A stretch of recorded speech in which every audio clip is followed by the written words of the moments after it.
आज मी मस्तपैकी healthy tasty असा व्हेजिटेबलनी भरपूर असा पराठा बनवला आहे। त्यासाठी आवडीनुसार भाज्या कापून घ्यायच्यात। एक अर्धी वाटी गव्हाचं पीठ घ्यायचं, त्याच्यामध्ये सगळ्या आवडीच्या भाज्या टाकून घ्यायच्या जे पण तुम्हाला आवडतात। त्यानंतर याच्यामध्ये थोडंसं हळद, थोडंसं चवीनुसार मीठ टाकायचं। इकडे मी कोथिंबीर टाकली, तुम्ही पालक मेथी सुद्धा बारीक चिरून टाकू शकता।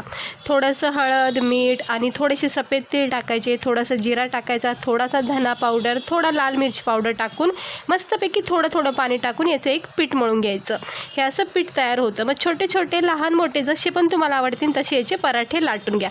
खूप सोप्या पद्धतीने हे पराठे लाटले जातात। सकाळच्या घाईमध्ये खूप छान हेल्दी नाश्ता आहे। गरम पॅनमध्ये तेल तूप लावून मस्तपैकी याला क्रिस्पी होईपर्यंत भाजून घ्या आणि नरम सॉफ्ट असे हे व्हेजिटेबलनी भरपूर असे हेल्दी पराठे नक्की ट्राय करा। लहान मुलांसाठी टिफिनसाठी खूप बेस्ट आहे। असेच व्हिडिओ बघण्यासाठी चॅनलला सबस्क्राइबर करा।